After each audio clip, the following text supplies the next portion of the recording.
یہ جو حضرت داؤد علیہ السلام ہیں، انہوں نے نبوت سے پہلے، اعلان نبوت سے قبل بڑی گمنامی میں زندگی گزاری۔ بنی اسرائیل میں ایک نوجوان تھے اور آپ کا پیشہ تھا بکریاں چرانا۔ بکریاں چراتے تھے، اور ان دنوں بنی اسرائیل کے حالات بڑے خراب تھے۔ ایک جالوت نام کا شخص تھا، اس نے بنی اسرائیل پر بہت ظلم کیا، ظلم کی انتہا کر دی۔ جالوت، اس کا ذکر آیا ہے، گزر چکا۔ تو اس وقت بنی اسرائیل میں ایک نیک آدمی تھے، ان کا نام تھا طالوت۔ ان کو طالوت اس لیے کہتے تھے کہ وہ بہت طویل آدمی تھے۔ طالوت طویل سے لمبے قد کے تھے وہ۔ تو انہوں نے جالوت کے خلاف علم جہاد بلند کیا، اور انہوں نے یہ طے کیا اللہ کے حکم سے کہ بنی اسرائیل کو ہم ظلم سے نجات دلائیں گے۔ اور جنگ بھی شروع ہونے کے قریب تھی، لیکن کسی کی ہمت نہیں ہو رہی تھی کہ وہ جالوت کو قتل کرے۔ حضرت طالوت جو تھے وہ بنی اسرائیل کے بادشاہ تھے، لیکن جالوت اور جبارین قوم سے جو مقابلہ تھا وہ کرنا بھی کوئی آسان نہیں تھا۔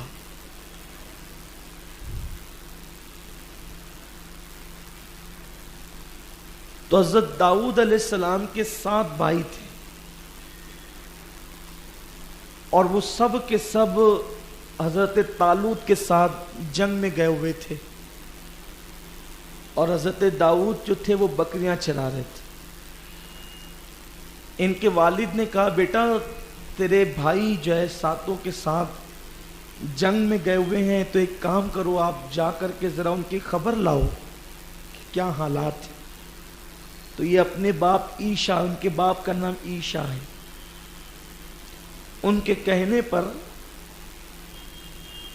وہ جب میدان جنگ کی طرف گئے تو رستے کے پتھر ان سے باتیں کرنے لگے داؤد سے، کہ داؤد تم ہمیں اٹھا لو، ہم تمہارے کام آئیں گے۔ اگر آپ ہمیں اٹھا لیتے ہیں تو ہم تمہارے کام آئیں گے۔ تو حضرت داؤد نے ان پتھروں کو اٹھا لیا۔ اس کا مطلب یہ ہے کہ نبیوں کی شان کتنی بلند ہے، پتھر بھی کلام کرتے ہیں۔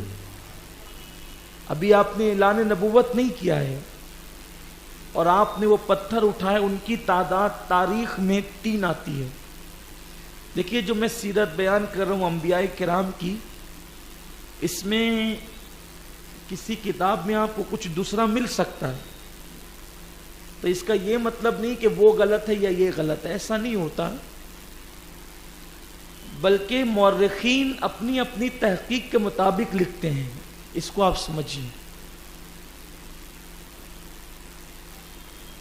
اور جو قول مجھے زیادہ معتبر لگتا ہے میں وہی پیش کر دیتا ہوں۔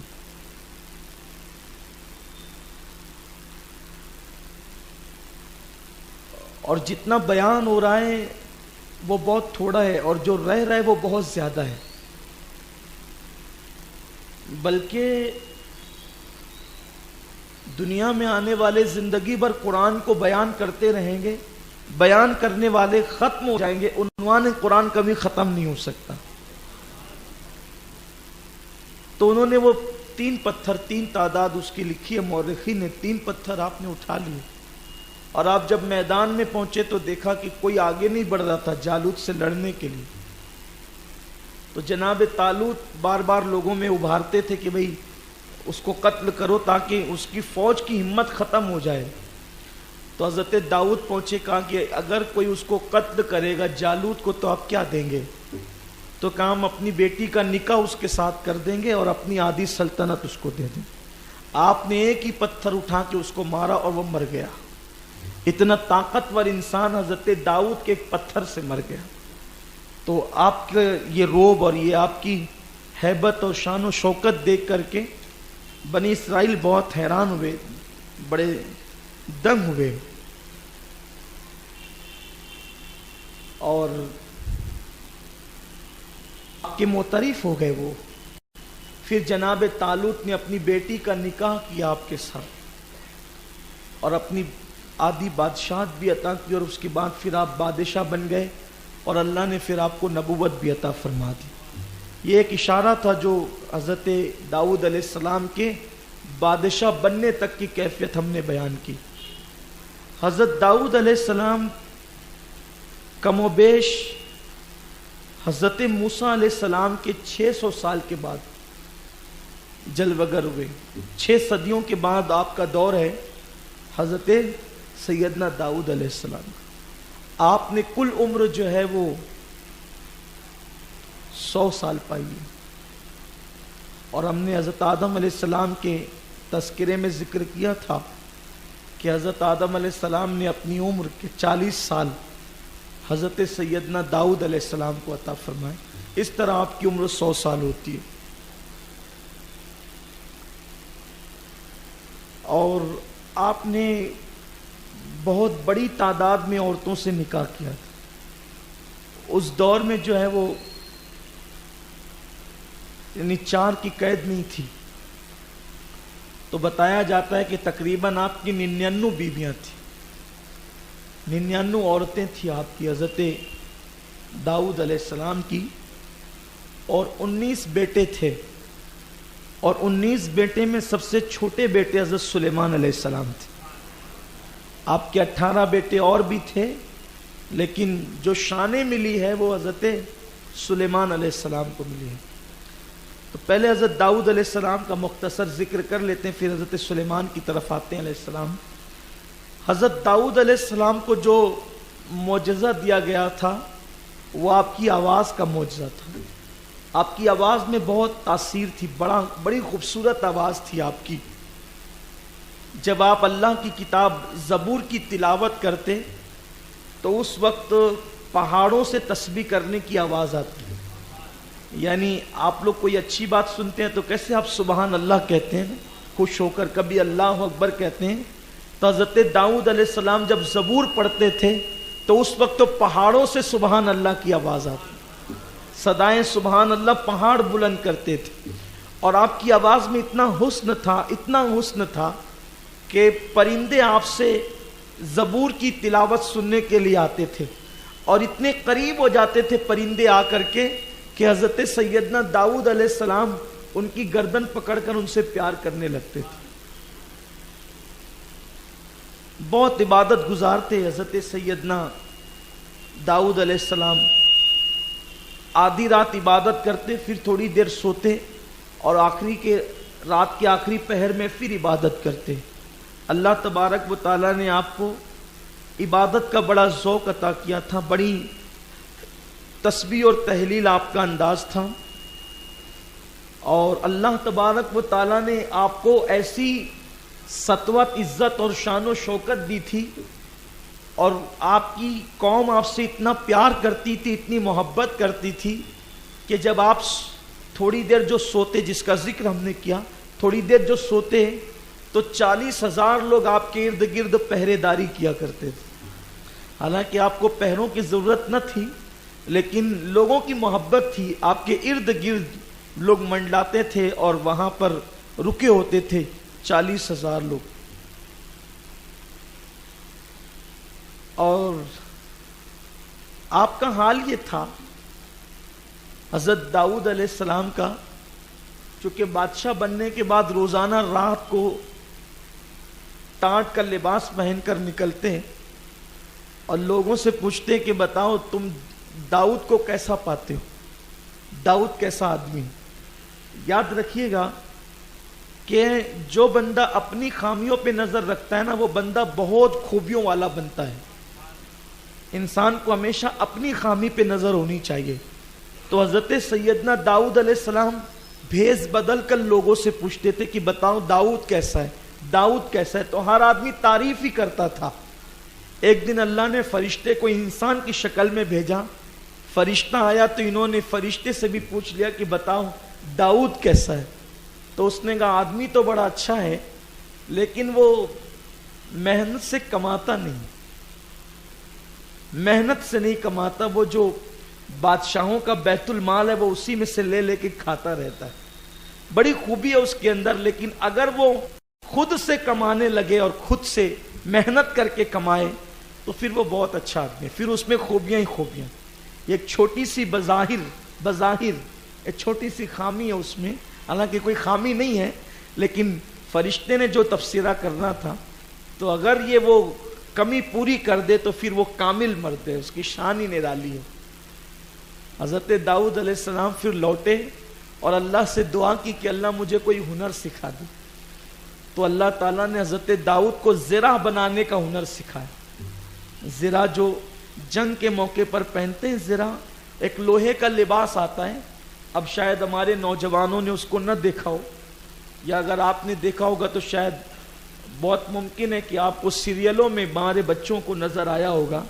سیریلوں میں عام طور پہ جو جنگیں ہوتی ہے تو اس میں مجازی طور پہ وہ شاید بتاتے ہیں، تو حالانکہ سیریل دیکھنے کی اجازت تو نہیں دیتے ہم، اور دیکھنا بھی نہیں چاہیے، بچنا چاہیے، لیکن جنہوں نے دیکھا ہوگا اس کو پتا ہوگا کہ ہمارے بچپنے میں جو ہے وہ ایک سیریل بتائی جاتی تھی ٹیپو سلطان کے حوالے سے، تو اس میں جنگ ہوتی تھی تو زرہ پہنے ہوئے فوجیوں کو بتاتے تھے، تو جن لوگوں نے وہ سیریل دیکھی ہوگی ان کو پتا ہوگا۔ میں اس کا اعلان کر کے یہ نہیں کہنا چاہتا کہ وہ جائز ہے، ورنہ لوگ سنتے کچھ ہے اور پھر اس کے بعد اس کو پھیلاتے کچھ ہیں۔ سیریل دیکھنے کی کبھی اجازت نہ یہاں سے دی گئی ہے نہ کبھی دی جا سکتی۔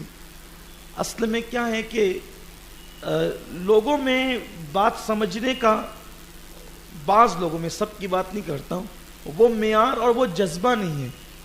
لوگ سوچتے ہیں کہ کوئی چھوٹی سی بات ایسی مل جائے کہ جس کو پھیلا کر کے انتشار پیدا کیا جائے، حالانکہ یہ اچھی بات نہیں ہے۔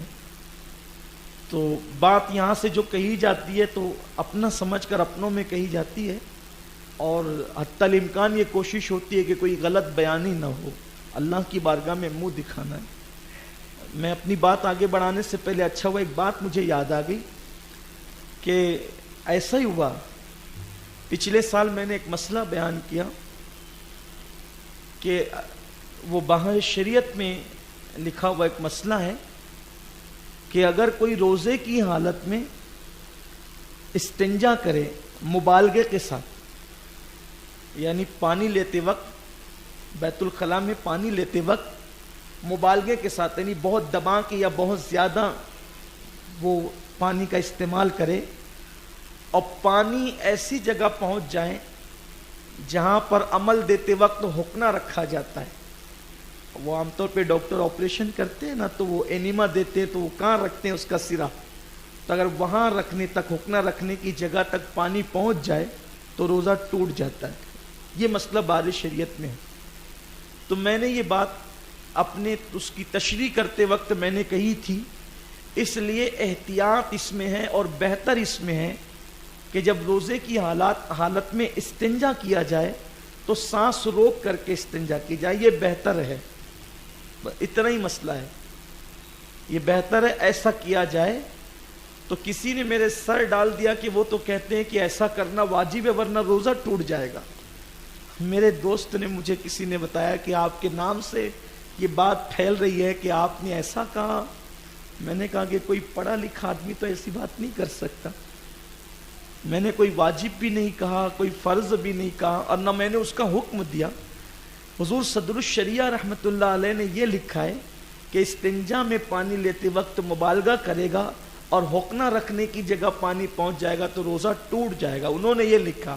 اب اس کی تشریح میں یہ بات صرف کہی گئی ہے، اس لیے احتیاطاً پانی لیتے وقت سانس روک لی جائے، یہ بات کہی گئی ہے۔ اللہ خیر کرے۔ بہرحال تو آپ بھی احتیاط کریں، اب بھی میں وہی کہتا ہوں کہ احتیاط کریں، بہتر ہے، افضل ہے ورنہ اگر کوئی احتیاط نہیں کرتا, روکنا رکھنے کی جگہ تک پانی نہیں پہنچتا تو اس کا روزہ تھوڑی ٹوٹتا ہے. تو اس لیے باتیں سمجھا کریں, اور دوسرے جو سنے وہ بھی دیکھیے سیکھنے کی نیت سے سمجھیں گے تو کامیاب ہوں گے. تو حضرت داؤد علیہ السلام نے دعا کی کہ اللہ پاک مجھے کوئی ہنر سکھا دے. تو اللہ نے آپ کو زرہ بنانے کا ہنر سکھایا, اور آپ کے ہاتھ پر اللہ نے لوہے کو ایسا نرم کر دیا جیسے آٹا, گوندا ہوا آٹا جیسے نرم ہو جاتا ہے, اس طریقے سے اللہ نے ان کے ہاتھ پہ لوہے کو نرم کر دیا, اور آپ جیسے چاہتے بہت خوبصورت زرہ بنتی. اور اس دور میں ایک زرہ جو ہے وہ 6,000 اور 8,000 کی بکا کرتی تھی. تو ایک زرہ پر اتنا کما لیتے تو اسی میں آپ غریبوں کو بھی دیتے, یتیموں کو بھی دیتے, بیواؤں کو بھی دیتے, اور خود بھی خرچ کرتے اہل و عیال پر. اس سے پتا چلا کہ خود کما کر کھانا کتنا قیمتی ہے. جب اللہ کے نبی کو کہا جا رہا ہے کہ داؤد تو ہے آدمی بہت اچھا, لیکن اگر وہ خود کما کر کے کھائے, اس سے پتا چلتا ہے کہ صرف نفل نماز ہی عبادت نہیں ہے, بلکہ محنت سے کما کر اپنے ہاتھوں سے حلال کمائی کھانا یہ بھی عبادت ہے. اور یہ عبادت اتنی بڑی عبادت ہے کہ ساری عبادتیں ڈیپینڈ کرتی ہے اسی پر. یہ اگر پیٹ میں حلال ہوگا تو ہر عبادت قبول ہوگی, ورنہ نہیں. حلال پر بہت زور دینا چاہیے. انسان اگر کچھ عبادتیں, نفل عبادتیں کم کرے تو چلے گا, کوئی حرج نہیں ہے, لیکن اس کو حلال پہ بہت توجہ دینا چاہیے. رزق حلال کی بڑی برکتیں, بڑی برکتیں. اب اللہ کے نبی کو کہا گیا کہ اگر وہ ہاتھ سے کمائے, انہوں نے پھر زرہ بنانا سیکھی اور زرہ بیچتے تھے. روایتوں میں آتا ہے کہ تقریباً انہوں نے اپنی پوری زندگی میں 360 زرے بنائی, اور اللہ تعالیٰ نے آپ کو لوگوں کے درمیان فیصلہ کرنے والا بنایا تھا, اور آپ لوگوں کے درمیان فیصلے کرتے تھے. وقت رہا تو آخر میں کچھ سناؤں گا ان کے فیصلے. اور پھر جب آپ نے دنیا سے پردہ فرمایا تو اللہ تعالیٰ نے حضرت سلیمان علیہ السلام کو آپ کا جانشین بنایا. حضرت سلیمان علیہ السلام کو اللہ تعالیٰ نے پوری دنیا پہ حکومت دی تھی. حضرت داؤد کو تو بادشاہت دی تھی, لیکن بادشاہت حضرت سلیمان علیہ السلام کو پوری دنیا پر دی تھی. اور سلیمان علیہ السلام کو اللہ نے یہ شان بھی دی تھی کہ آپ پرندوں کی بولیاں بولتے بھی تھے اور پرندوں کی بولیاں سنتے بھی تھے.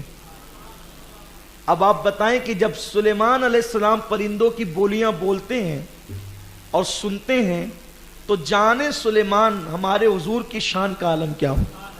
حضور بھی سب کی بولیاں سنتے ہیں, سمجھتے ہیں. ایک مرتبہ حضرت سلیمان علیہ السلام نے بتایا کہ مرغی جو بولتی ہے نا وہ سبحان ربی الاعلیٰ بولتی ہے, مینڈک جو بولتا ہے وہ سبحان اللہ و بحمدہ بولتا ہے. اسی طریقے سے پرندے اپنی اپنی بولیوں میں جب جو سنا آپ نے اس کا ترجمہ کیا کہ یہ بول رہے ہیں. اور آپ کبھی غور کرنا, پرندے خوش ہوتے ہیں تو الگ انداز میں بولتے ہیں, غمگین ہوتے ہیں تو الگ انداز میں بولتے ہیں, سامنے کوئی خطرہ ہوتا ہے تو الگ انداز میں بولتے ہیں. یعنی ان کے ایک مرغوں کو ہی لے لیجئے, کبھی غور کیجئے گا مرغے کو یا مرغی کو, جب وہ اپنے بچوں کے درمیان آواز نکالے گی تو انداز الگ ہوتا ہے, جب بلی اور چیل کو دیکھ کر کے آواز نکالے گی تو آواز کا انداز الگ ہوتا ہے, اور عام حالات میں وہ بولے گی تو انداز الگ ہوتا ہے. تو یہ جو انداز الگ الگ ہو رہے ہیں تو کیا یہ باتیں نہیں ہیں کہ وہ صرف شور و گل تھوڑی ہے, بلکہ وہ کچھ بول رہے ہیں, وہ کچھ بول رہے ہیں. اور یوں بھی ایک حدیث سنا دوں آپ کو کہ جب مرغ بانگ دے تو میرے آقا صلی اللہ علیہ وسلم فرماتے ہیں مرغ کی بانگ سن کر کے جو دعا کی جائے اللہ اس دعا کو قبول فرماتا. اس کی وجہ کیا ہے؟ اس کی وجہ یہ ہے کہ عرش کے نیچے ایک فرشتہ ہے, اور اس فرشتے کی شکل مرغے جیسی, وہ مرغا نہیں ہے لیکن اس کی شکل, وہ فرشتہ اس کی شکل مرغے جیسی ہے. اور جب نماز کا وقت آتا ہے تو وہ فرشتہ کہتا ہے قوموا للہ قانتین, وہ کہتا ہے قوموا للہ قانتین, قوموا للہ قانتین. تو وہ اس فرشتے کی آواز ہماری گلیوں میں چرنے والے مرغے سنتے ہیں اور وہ اس کی آواز میں آواز ملا کے کہتے ہیں قوموا للہ قانتین. وہ کہتے ہیں قوموا للہ قانتین اور سمجھتے ہیں کہ وہ ہم ککڑو کو کر رہے ہیں. وہ ککڑو کو نہیں کرتا, وہ قوموا للہ قانتین کہتا ہے. اب سمجھ میں آیا؟ اسی لیے فرمایا کہ اس وقت دعا کیا کرو جب مرغ بانگ دیا کرے. اب یہاں ایک عقیدے کی بات سمجھ لیں. عرش دور ہے نا, کتنی دور ہے؟ خلا, آسمان, دوسرا, تیسرا, چوتھا, پانچواں, چھٹا, ساتواں, اس کے بعد عرش ہے. کتنی دور ہے اندازہ ہی نہیں, سارے ناپ تول پھیل ہیں. لیکن وہ فرشتہ وہاں سے بولتا ہے, یہ مرغا یہاں سے سنتا ہے. اب آپ بتائیے, جب عرش کے نیچے والے فرشتے کی آواز گلی میں چرنے والا مرغا سن لیتا ہے تو ہمارے درود و سلام کی آواز مدینے والے مصطفیٰ نہیں سن سکتے؟ ارے عرش زیادہ دور ہے یا مدینہ منورہ زیادہ دور ہے؟ بہرحال مدینہ منورہ زمین پر ہے, کتنا ہے, انسان 4-5 گھنٹے میں اڑ کے پہنچ جاتا ہے, لیکن انسان ساری زندگی اڑتا رہے عرش پہ نہیں پہنچ سکتا. اور پھر کون سن رہے ہیں؟ یہ مرغا. لوگ لڑتے ہیں, حضور کیسے سنتے ہیں, حضور کیسے سنتے ہیں, غوث پاک کیسے سنتے ہیں. ارے مرغا سنتا ہے. اگر اللہ مرغے کو سنا دے تو مرغا سنتا ہے. بات مرغے کی کان کی نہیں ہے, بات اللہ کے سنانے کی ہے. اگر اللہ مرغے کو سنا دے تو وہ سن لے عرش کے نیچے کی آواز. اگر اللہ بغداد والے غوث کو سنا دے تو وہ نہیں سن سکتے. بات تو اللہ کے سنانے کی ہے. یہ حدیث پاک ہے, میں نے جو آپ کے سامنے کوٹ کی ہے. تو سلیمان علیہ السلام پرندوں کی آواز کو سنتے تھے اور آپ کا لشکر بہت بڑا تھا, 3 حصوں میں تقسیم تھا, انسان, جنات اور چرند پرند. آپ کا تخت بھی بہت بڑا تھا اور ہوائیں آپ کے تخت کو اڑا کے لے جاتی تھی. اور صبح سے لے کر کے ظہر تک 1 مہینے کی مسافت طے کر لیتا تھا آپ کا تخت, اور ظہر سے لے کر شام تک 1 مہینے کی مسافت طے کر لیتا تھا. حضرت سلیمان علیہ السلام, اللہ تعالیٰ نے آپ کا ذکر کیا ہے. 2-3 چیزیں عرض کر کے بات سمیٹیں گے. ایک مرتبہ آپ کا لشکر جا رہا تھا, تو لشکر جب چل رہا تھا تو آپ نے اچانک مسکرایا, چلتے چلتے مسکرایا. یہ قرآن ہے, آپ جو سن رہے ہیں اس کی تفسیر عرض کر رہا ہوں. تو لوگوں نے پوچھا حضرت سلیمان علیہ السلام سے کہ آپ نے کیوں مسکرایا؟ تو آپ فرماتے ہیں کہ یہاں سے 3 میل کے فاصلے پہ ایک چوٹی ہے. 3 میل کا ایک اندازہ میرے خیال میں 4.5 کلومیٹر, 4.5-5 کلومیٹر کا فاصلہ. تو فرمایا کہ 3 میل کے فاصلے پر چوٹی ہے جو اپنی برادری سے, اپنی چوٹیوں سے کہہ رہی ہے کہ تم سب اپنی اپنی بلوں میں گھس جاؤ. کہیں ایسا نہ ہو کہ سلیمان علیہ السلام کا لشکر بے خیالی میں تمہیں کچل دے. آپ نے فوراً لشکر کو روک دیا کہ ان کو اندر چلے جانے دو, اور آپ نے اس کی آواز سن کے مسکرائی. اب یہ بھی سوچنے کی بات ہے کہ 3 میل کے فاصلے پہ چوٹیاں بول رہی ہے, سلیمان علیہ السلام سن رہے ہیں. ارے جس کے صدقے سلیمان کو نبوت ملی, پھر وہ کیا نہیں سنتے ہوں؟ یہی تو بات قرآن سے سمجھنے کی ہے. اچھا چلیے, سلیمان علیہ السلام نے سن لیا, وہ تو نبی تھے, کوئی بات ہی نہیں ہے, ہمیں کوئی تعجب نہیں ہے اس پر, کیونکہ وہ نبی تھے. ہمارا عقیدہ ہے نبی اس سے بڑھ کر بھی سنتا ہے. لیکن وہ چھوٹی تو کوئی نہ نبی ہے نہ کوئی ولی ہے, بلکہ وہ تو انسان بھی نہیں ہے. اس کو 3 میل دور کے فاصلے سے وہ لشکر کیسے نظر آ گیا؟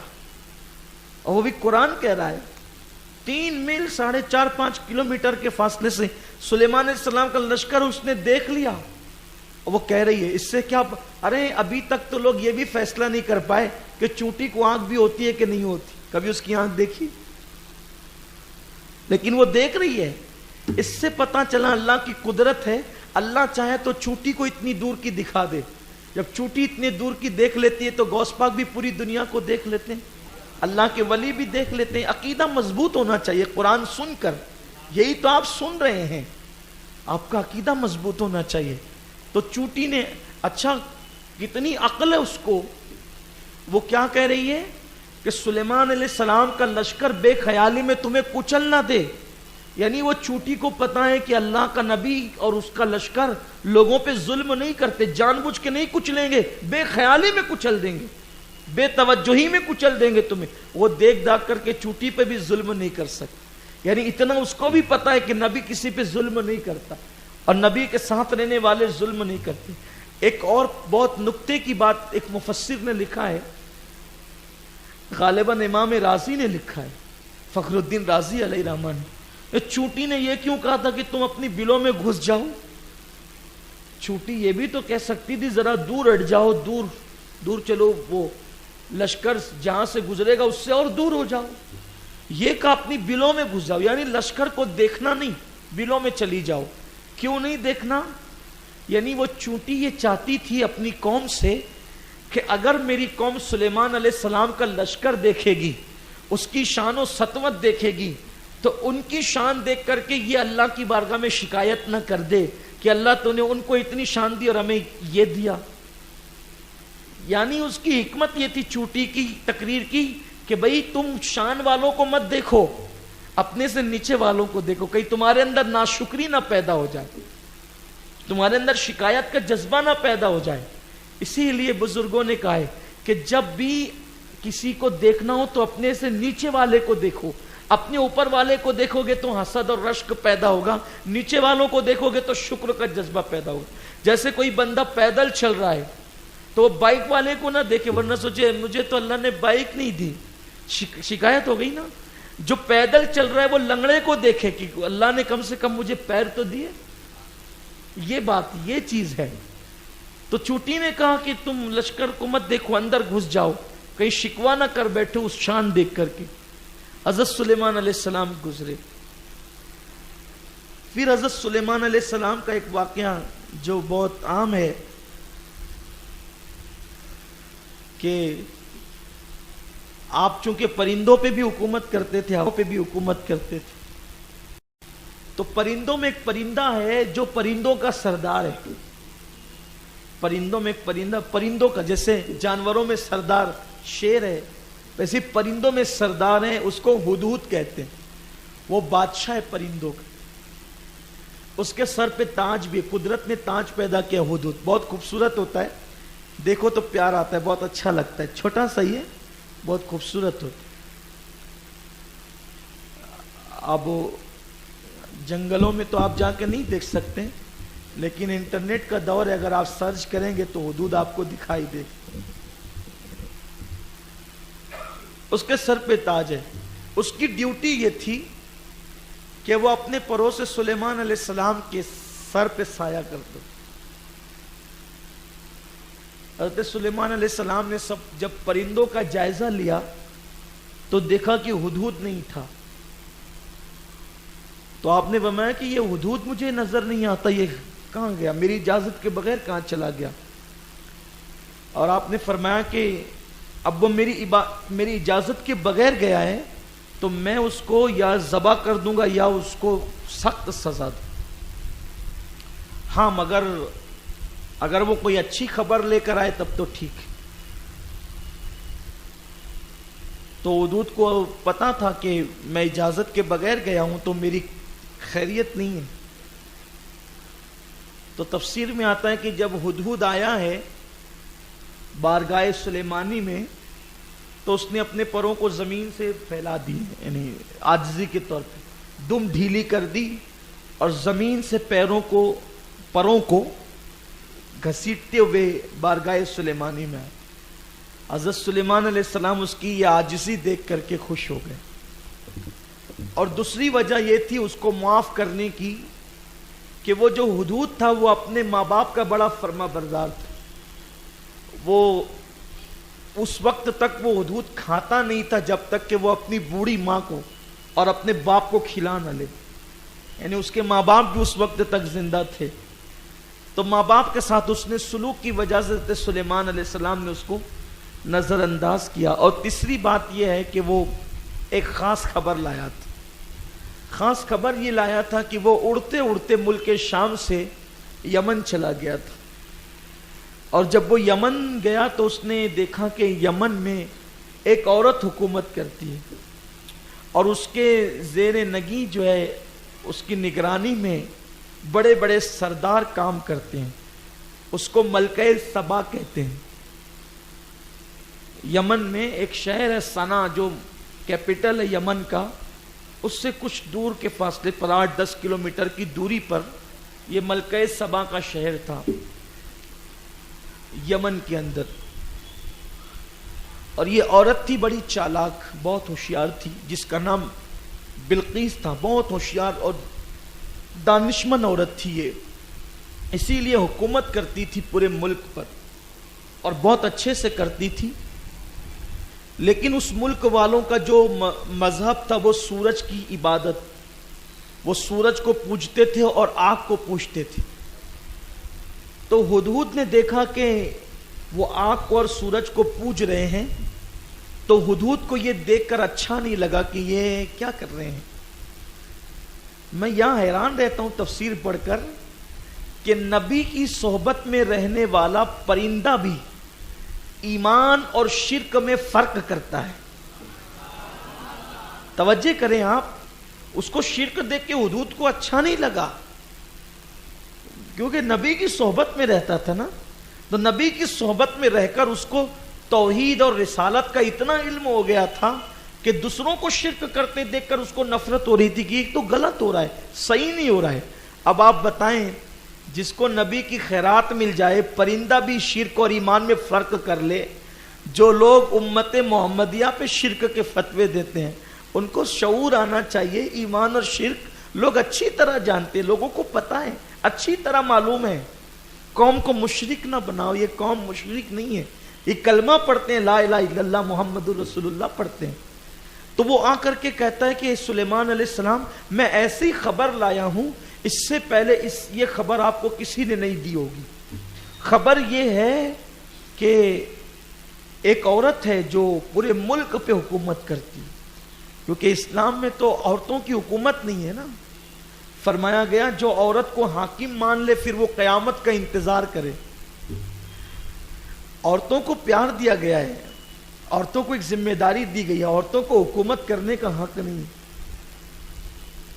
اس لیے کہ عورت کتنی بھی عقل مند ہو، بہرحال وہ عورت ہی ہوتی ہے. ابھی آگے آپ کو ہم بتائیں گے، ابھی کھلے گا راز. بہت عقل مند تھی بلقیس، لیکن اس کی عقل مندی کتنی تھی وہ بھی پتہ چلے گا. عورت ہی ہوتی ہے. تو سلیمان علیہ السلام کو اس نے پوری رپورٹ دی کہ ایسا ایسا ہے. کہا کہ میں ایک عرش عظیم دیکھ کر کے آ رہا ہوں. عرش کہتے تخت کو، بہت بڑا تخت ہے، وہ 7 کمروں کے اندر ہے اور اسی میں وہ رہتی ہے، اس پر وہ سوتی ہے اور 7 کمروں میں تالے کی پابندی کے ساتھ وہ اس کو قید کر کے رکھتی ہے. میں نے ایسا خوبصورت تخت کہیں نہیں دیکھا. تو حضرت سلیمان علیہ السلام نے فرمایا کہ میرا خط لے کر کے جا.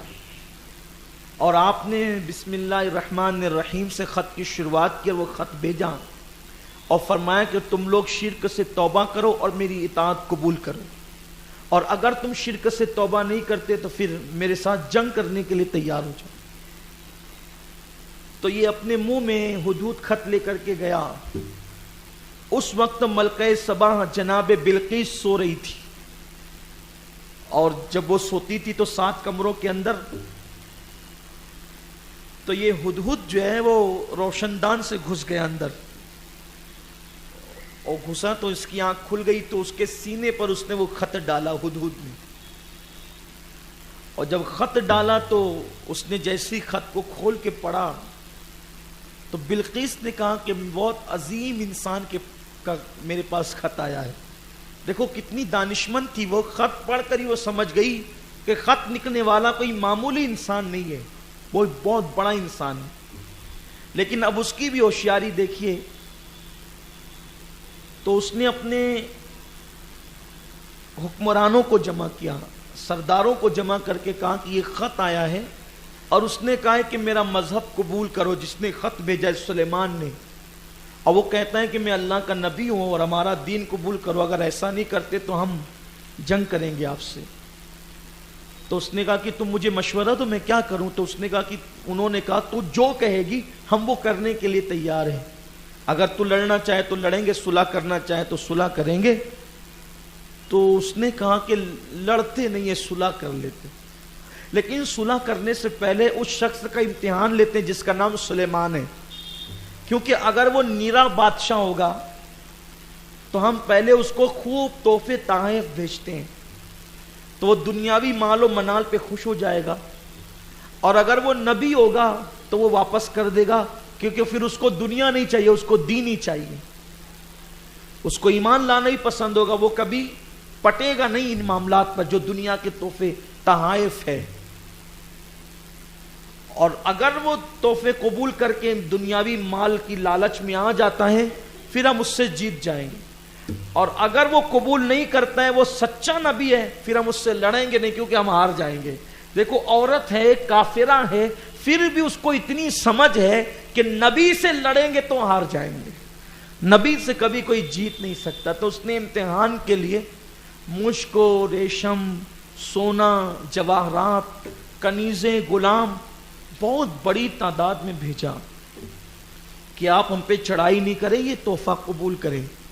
تو حضرت سلیمان علیہ السلام نے دوسرا خط لکھا، فرمایا کہ اللہ نے مجھے بہت دیا، یہ جو تم بھیج رہی ہو نا اس سے بہت دیا ہے، میرے اللہ نے مجھے بہت زیادہ دیا ہے، مجھے اس کی ضرورت نہیں ہے، یہ لے جاؤ اور اب لڑنے کے لیے تیار ہو جاؤ۔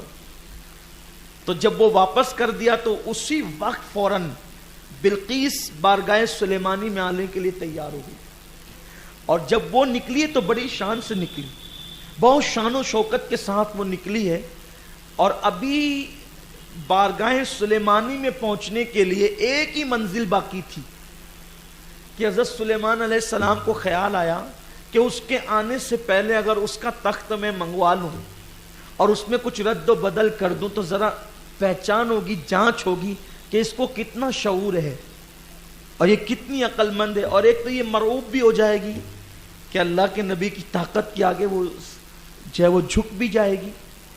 تو آپ نے محفل منعقد کی تھی، تو آپ نے پوچھا کہ تخت بلقیس کون لائے گا؟ تو ایک خبیث جنات نے کہا کہ میں لاؤں گا، اور آپ کی محفل ختم ہونے سے پہلے پہلے لاؤں گا، یعنی فجر سے لے کر ظہر سے پہلے پہلے تک لے آؤں گا۔ آپ نے فرمایا بہت دیر ہوگی، اتنی تاخیر نہیں چاہیے۔ تو آپ کی امت کے ایک ولی اٹھے جن کا نام آصف ابن برخیہ تھا، انہوں نے کہا کہ وہ تخت میں لاؤں گا اور آپ کی پلک جھپکنے سے پہلے لاؤں گا، یعنی آصف وہاں سے ہٹیں گے نہیں، پلک جھپکنے سے پہلے ہاتھ بڑھا کر تخت لے آئیں گے۔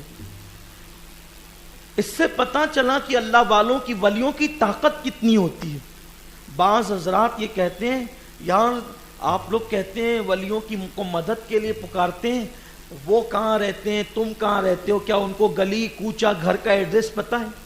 آپ پورا قرآن اٹھا کر کے پڑھ لیں کہ آصف ابن برخیہ نے سلیمان علیہ السلام سے کہا کہ یمن میں کس محلے میں اس کا محل ہے، اور اس کی چابیاں تو وہ بند کر کے آئی تھی نا، تالا کھولے گا کون، کیسے ہوگا، یہ سب کچھ نہیں، اس لیے کہ جسے خدا طاقت دیتا ہے پھر اس کی طاقت کے آگے ساری طاقتیں ناکام ہو جاتی ہیں۔ بندے کو یقین چاہیے، یقین کی دولت چاہیے، اور اپنے اندر یقین پیدا کرو، ایقان پیدا کرو، ایمان کی دولت اللہ جسے دے وہ بہت بڑی چیز ہے۔ تو آپ نے لا کر پیش کر دیا، لیکن جب پیش کیا تو حضرت سلیمان علیہ السلام نے اس پہ غرور نہیں کیا، بلکہ فرمایا یہ میرے اللہ کا فضل ہے۔ اچھا سے یہ کام حضرت سلیمان بھی تو کر سکتے تھے، لیکن سلیمان علیہ السلام نے اپنے غلام سے کروا کر کے بتایا کہ نبی کے غلام کی طاقت کیا ہوتی ہے، نبی کے غلام کی قوت کیا ہوتی ہے۔ شان نبوت تو بہت بلند ہے نبیوں کے غلاموں کی، ایک شان خدمت گاروں کی، تو پھر سردار کا عالم کیا ہوگا، لوگوں کو پتا ہو جائے نا اس کا۔ بہرحال وہ تخت آ گیا، اور تخت آنے کے بعد سلیمان علیہ السلام نے کہا کہ اس کے اندر کچھ چینجز کرو، تبدیلی کرو۔ انہوں نے اس کے اندر تبدیلی کی، اور پھر آپ نے اس کے آنے سے پہلے شیشے کا محل بنوایا۔ اس سے پہلے کہ وہ آئے، وہ جس محل میں رہتی ہے اس سے زیادہ شاندار محل بنایا، اور وہ پورا محل شیشے کا تھا۔ آپ نے شیش محل سنا ہوگا نا، یہ شیش محل بس ایک بولنے کی بات ہے، کس نے بنایا ہے شیش محل؟ شیش محل تو حضرت سلیمان علیہ السلام نے بنایا، اللہ کے پیغمبر حضرت سلیمان علیہ السلام نے شیشے کا محل بنایا، اور اس میں آپ نے بہت جو ہے وہ اہتمام کیا، بہت اس میں اہتمام کیا، سجاوٹ کی. صرف اس کی جو زمین تھی نا وہ بھی شیشے کی تھی، اور نیچے پانی بھر دیا اور اس میں مچھلیاں چھوڑ دی اور اوپر سے شیشہ لگا دیا تاکہ اس کی ذہانت بھی تو جانچیں کیا ہے.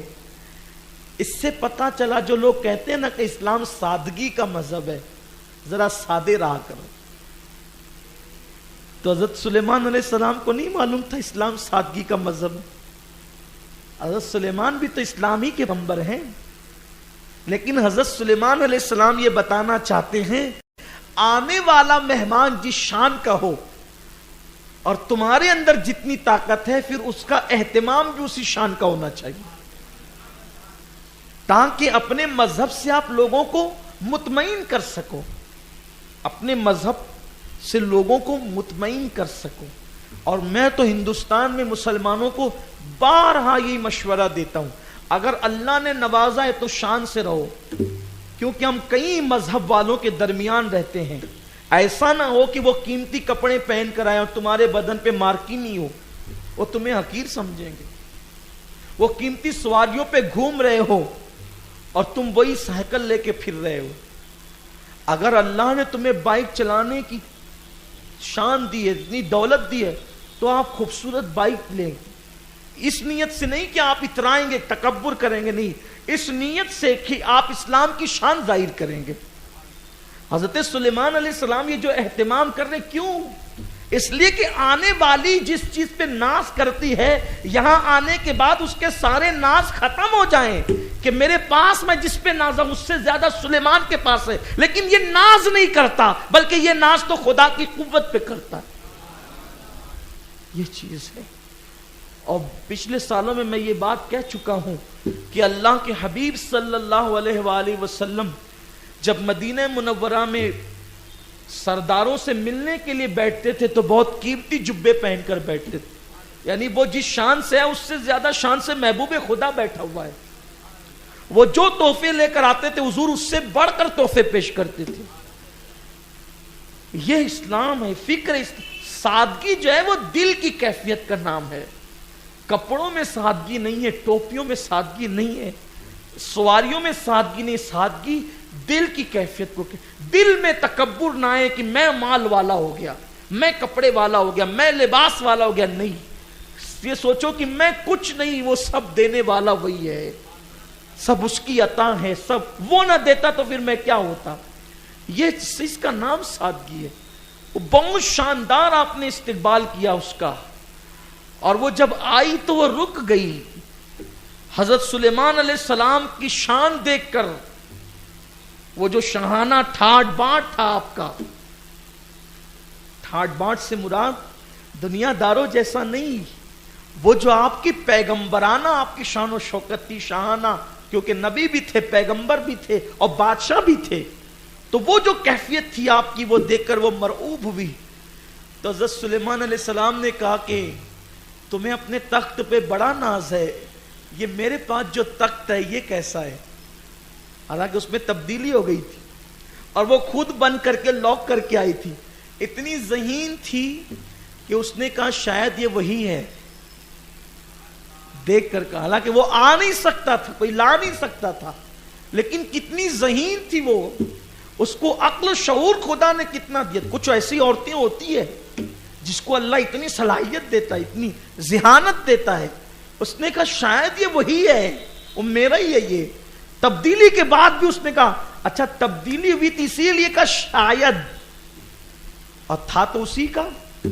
حضرت سلیمان علیہ السلام نے کہا کہ پھر آ کر کے بیٹھ جاؤ اس پہ. جب یہ آپ ہی گئے تو پھر آپ ہی آ کے بیٹھیے.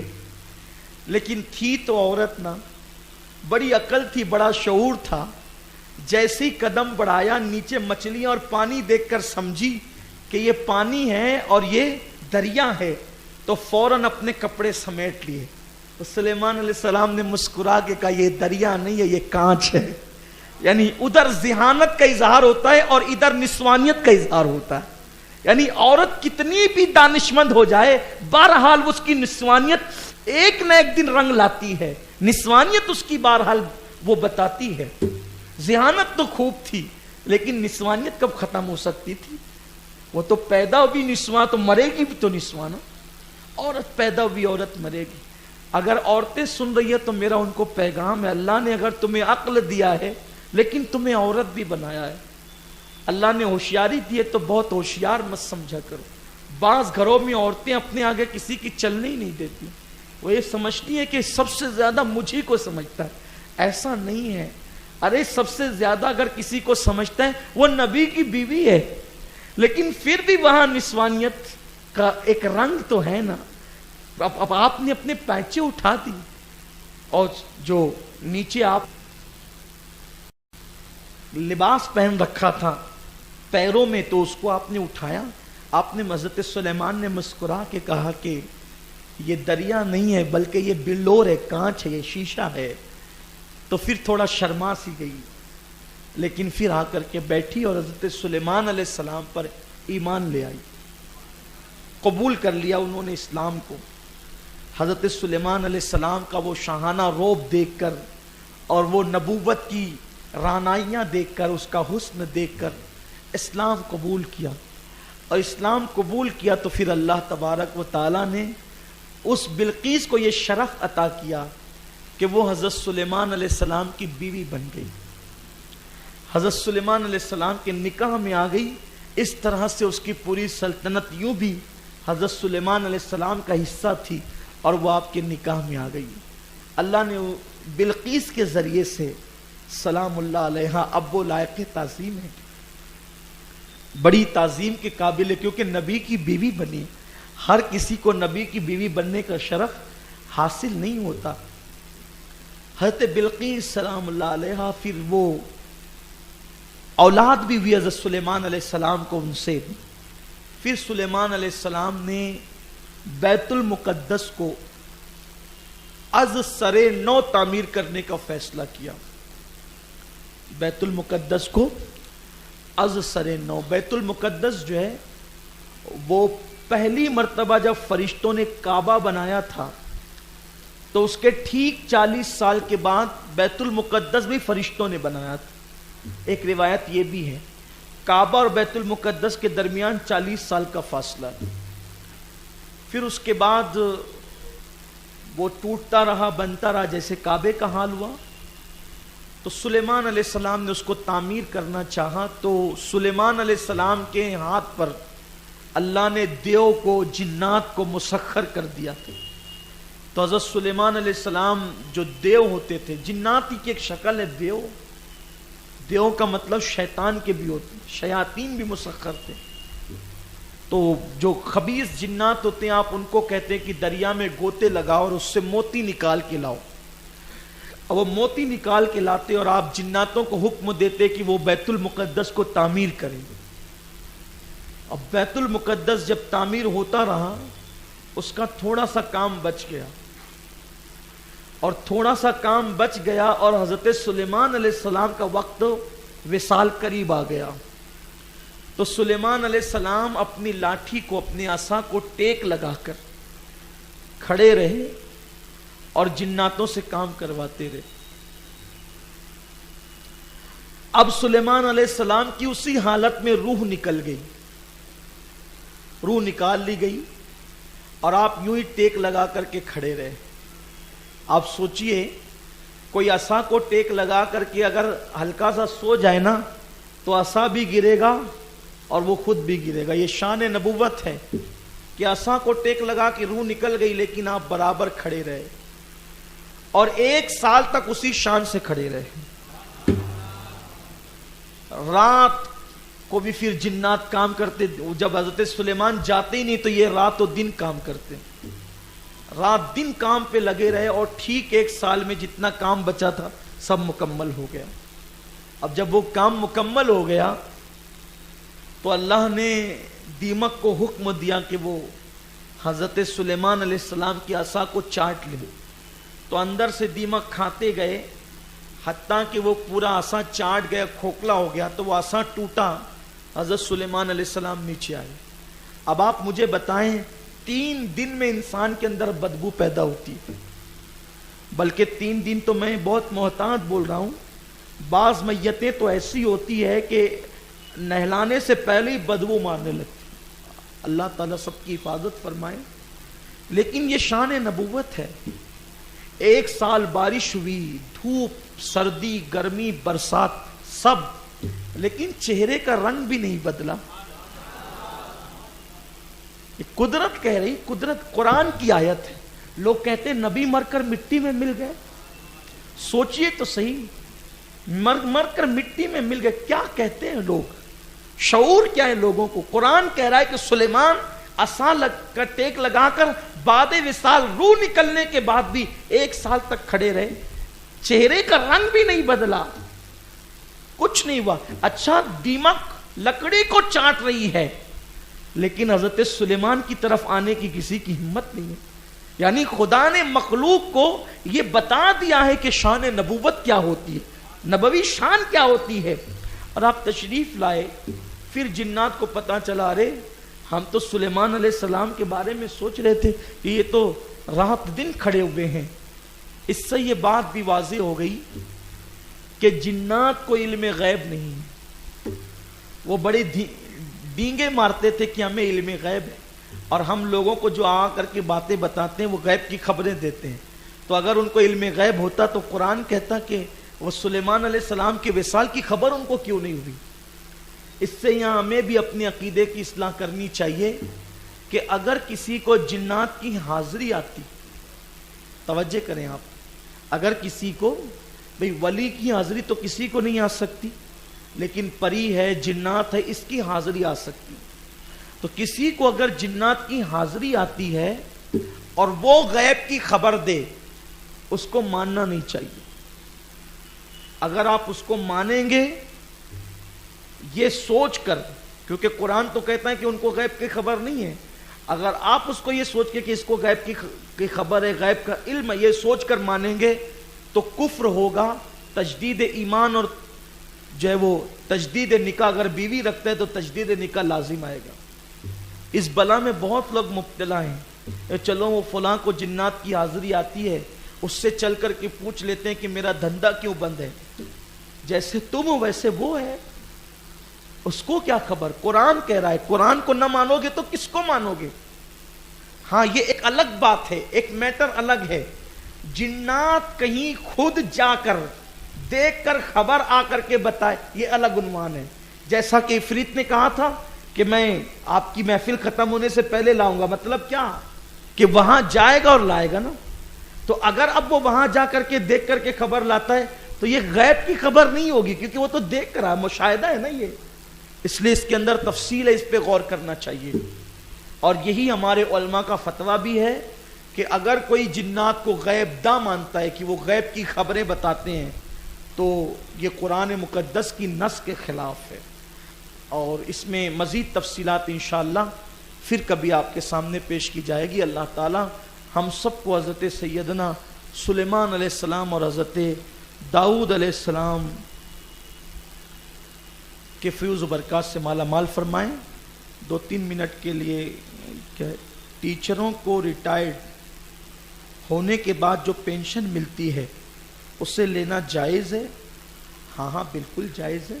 پینشن کا مطلب یہ ہوتا ہے کہ آپ نے حکومت کی نوکری کی، نوکری کے بعد آپ بوڑھے ہو گئے تو ریٹائر کر دیے گئے، تو اب اس کا آدھا حصہ یا کچھ حصہ وہ بوڑھوں کو ملتی ہے، تو وہ بالکل لینا جائز ہے، کوئی حرج نہیں.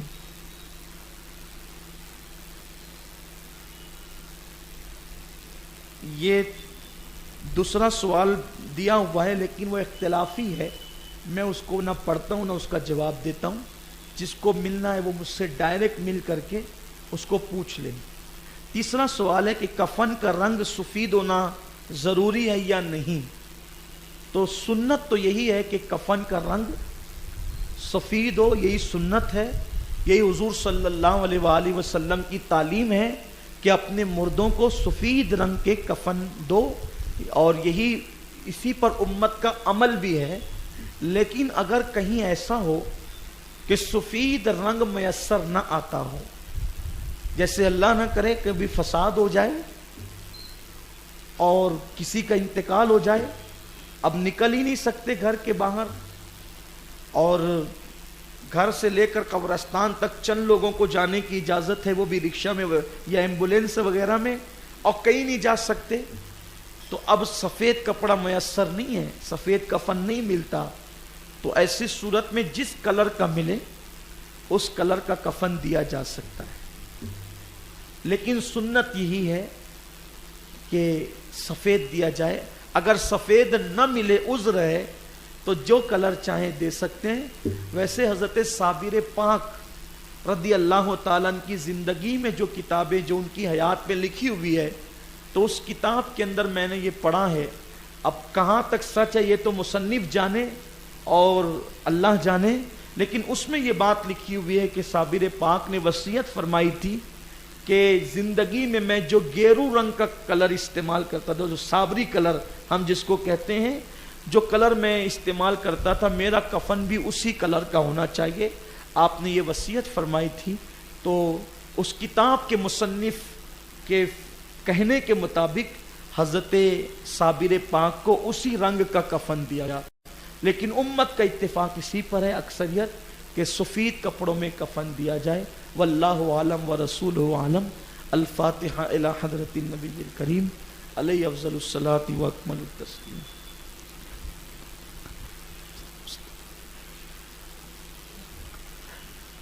ان اللہ وملائکتہ یصلون علی النبی یا ایھا الذین آمنوا صلوا علیہ وسلموا تسلیما۔ رب صل وسلم دائما ابدا علی حبیبک خیر الخلق کلہم، صلاۃ و سلام علیک یا جد الحسن والحسین، وافوض امری الی اللہ، ان اللہ بصیر بالعباد برحمتک یا ارحم الراحمین۔